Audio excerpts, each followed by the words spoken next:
खुलुमबाय आं सिबिरानि ब्रह्म गोजोन फुंबिलिनि बयनिसिमबो गाहाम हामलायनायखौ जासिहरनाय थाबाय आसा खालामो नोंथांमोना गासिबो मोजाङैनो दङ नोंथांमोननि थाखाय आं गोदान मोनसे भिडिअ लानानै फैबावबाय अन्नानै भिडिअखौ जोबजासिम नायलांदो हौवाफोरनि थाखाय फैगौ बिधान सभानि जथुम्मायाव गोख्रों आयेन लाबोनो थांगासिनो दङ आसाम सरकारा 25 नभेम्बराव जानो गोनां बिधान सभानि जथुम्मायाव हौवाफोरनि थाखाय गोख्रों आयेनखौ लाबोनो खोथा होदों आसामनि गिबि मन्थ्रि डक्टर हेमन्त बिश्व शर्मा बिथाङा सासे हौवाया सासेल' बिसि थानो मोनगोन बा सासेल' जुलि खालामनो मोनगोन जुदि सासेनि बांसिन हिनजावखौ जुलि खालामोबा 7 बोसोरसिम जोबथेसालिनि साजा लानो नांगोन हौवाया सासे हाजबेन्डनिया साथाम साब्रै माब्रैहाय बिसि थानो हायो होननानैबो सोंथि खालामो डक्टर हेमन्त बिश्व शर्मा बिथाङा सासेनिया सासेल' बिसि थानो मोनगोन सानै थानो मोननाय नङा आरो सासेनि बांसिन हिनजावखौ जुलि खालामोबा 7 बोसोर जेल जानो नांगोन होननानै फोरमायथियो आरो बेनि थाखाय 25 नभेम्बराव बिधान सभानि जथुम्मायाव आयेन लाबोगोन होननानै फोरमायथियो आसामनि गिबि मन्थ्रि डक्टर हेमन्त बिश्व शर्मा बिथाङा लोगोसेनो फिसा खांनायनि बेलायावबो माखासे सिमा खानानै होयो बिथाङा बुंथियोदि लाखपति बायद'नि बेलायावबो साथामनि बांसिन गथ' थायोबा बा फिसा थायोबा लाखपति बायद'नि मुलाम्फाखौ मोननो हानाय नङा क'क्राझाराव गावलायलायनाय जाथाय जायजों सासे दुथाङा जिउबो खोमानो गोनां जादों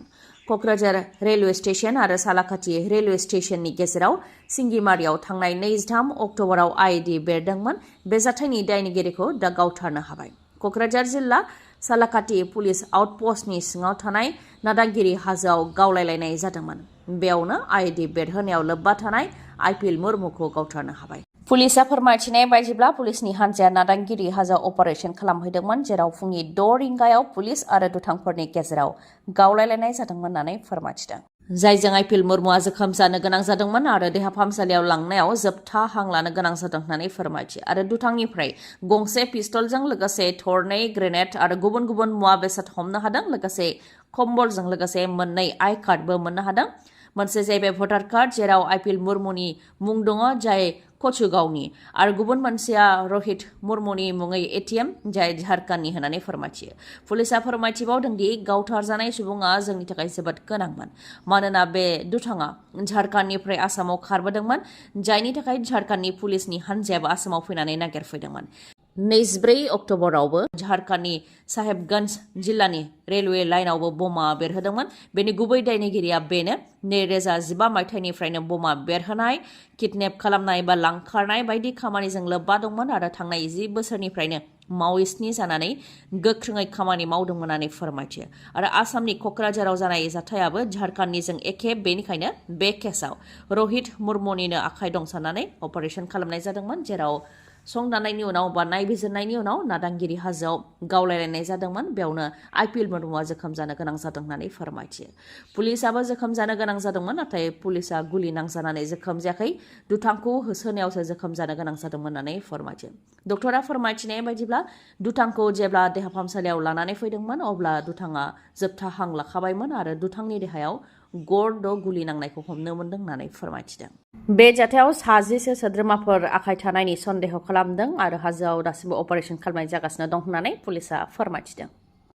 इउपिपिएल सोरखारनि समाव फरेस्ट एनजिअनि गुलि गावनायजों जिउ खोमानांनाय क'क्राझार जिल्लानि गियानपुर गामिनि रुंसारि हेमन्त नार्जारिनि न'आव दावराव देख्रेब नार्जारिया थांदों मोजां गाज्रि खौरां लानायजों लोगोसे गाननाय जोमनाय कम्बल आरो एसे एनै रां हैदों खौरां लाफैनायखौ लानानै गोजोननाय फोरमायथिदों हेमन्त नार्जारिनि अनसालि बिसिया मानोना बे समाव न'आव गरसेबो रां गैयामोन फारसेथिं सानै फिसाफोरा लोमजानानै दङ होननानै गावनि दुखुखौ फोरमायथियो सिगांनि सोरखाराव जेबो मोननो हायाखै प्रमद बर'आ 5 लाख रां होनो रादाय होदोंमोन लोगोसे सानै गथ'फोरखौ थैजासे नायलांनो हानाय बायदि साख्रि होनो थाखाय रादाय होदोंमोन नाथाय मोननो हायासै होननानै दुखुखौ फोरमायथियो अनजालि बिसिया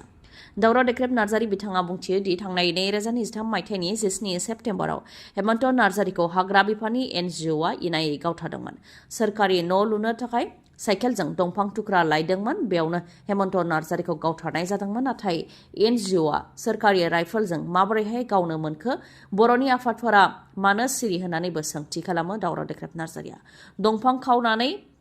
हन्डाजों हानानै गेदेर गेदेर दंफांखौ ट्राकै ट्राक लांनानै कौटि रां आरजिनाया फेरेंगानि मानसिमोन फेरेंगानि एनजिअआनो मावदोंमोन बिसोरनि बेबायदि खालामनायनि थाखाय दुखु जानांनाय नखर रासाव होनायनि थाखायनो दिनै फेरेंगाया मोन्नैबो समस्थियाव जेननो गोनां जादों होननानै फोरमायथियो दावराव देख्रेब नार्जारिया। लोगोसे दुखुथिया नखर बा भुगिनांनाय नखरनो जाहाथे मदद होयो बेनि थाखाय हाग्रामा महिलारिनि सोरखारनिसिमबो खावलायो दावराव देख्रेब नार्जारिया। जुबिन गार्गनि जोबथा सावथुन रय रय बिनाले सावथुना 31 अक्ट'बराव रिलिज जागोन। अदेबानि 31 अक्ट'बरनिफ्राय सिनेमा हलफोर बा गिदिर स्क्रिनाव नुनो मोनगोन जुबिन गार्गनि जोबथा सावथुन रय रय बिनाले सावथुनखौ।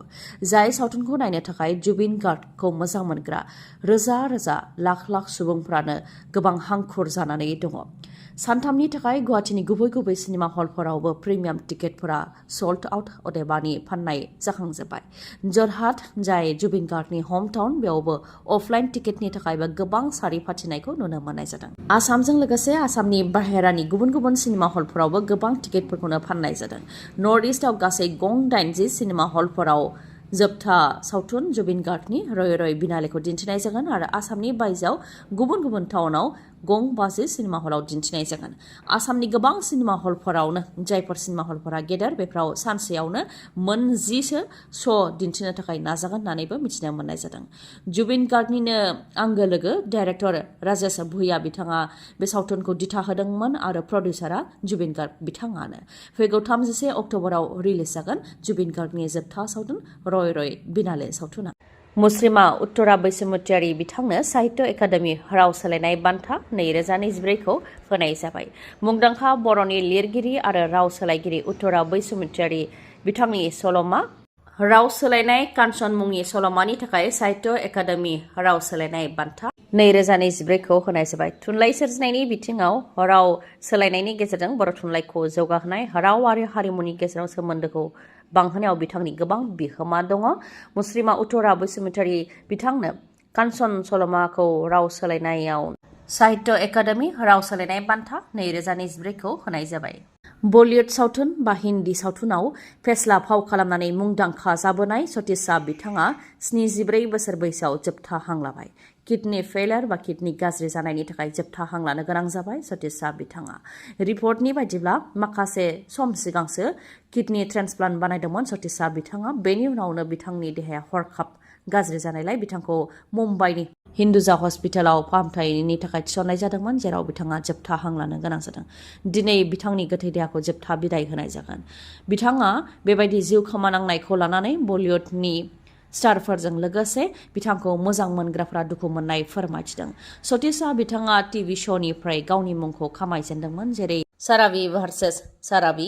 ये जो है जिंदगी। बेनि उनाव बलिउडआव आगान होनानै बिथाङा बेयावबो मुं खालामफैनो हादोंमोन जेरै जाने भी दो यार, कल हो ना हो, हम साथ साथ है, मैं हूं ना बेफोरबायदि सावथुनाव फेस्लानि फाव खालामनानै मुंदांखा जानो हादोंमोन बिथाङा। बिथांनि अनगायैबो थांनाय 20 अक्ट'बरावबो बलिउडनि मुंदांखा फेस्ला फावखुंगुर गोवर्धन आस्रानी जायखौ आस्रानी मुङै मिथिनाय जायो बिथाङाबो जिउ खोमानो गोनां जादोंमोन। बिथाङा 84 बोसोर बैसोआव जोबथा हां लानो गोनां जादों। गोलाव समनिफ्रायनो देहायारि जेंनाजों जुजिगासिनो दंखायोमोन गोवर्धन आस्रानी बिथाङा। नाथाय बिथाङा थांनाय 20 अक्ट'बराव जिउ खोमानो गोनां जादों। 84 बोसोर बैसोआव जोबथा हां लादों बिथाङा। बलिउडआव गोबां कमिक रल बा मिनिथाव फाव खालामनायनि मादाव श'ले मुभियाव जेलारनि फाव खालामनाया मोनसे जोबोद गोसोखांथावनामोन बिथांनिया, जायफोर डायलगफोरा दिनैसिमबो जोबोद मुंदांखा।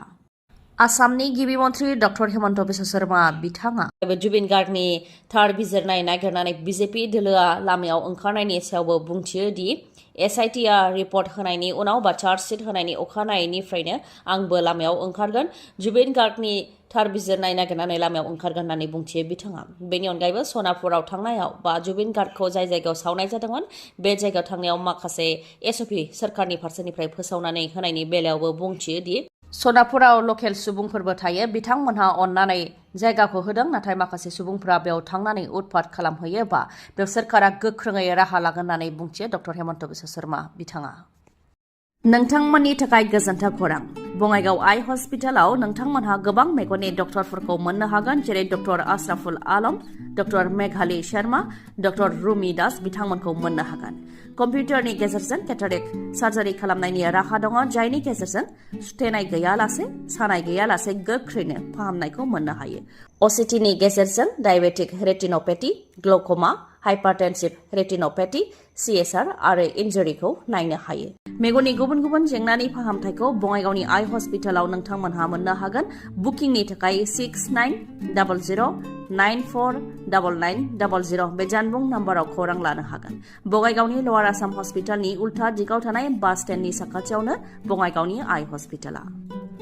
दिनैनि भिडिअआ एसेनोसै गाबोन फिन लोगो मोनफिनबावगोन नोंथाङा जुदि आंनि भिडिअखौ मोजां मोनदोंबा लाइक कमेन्ट आरो शेयार खालामनो दाबाव गोजोन्थों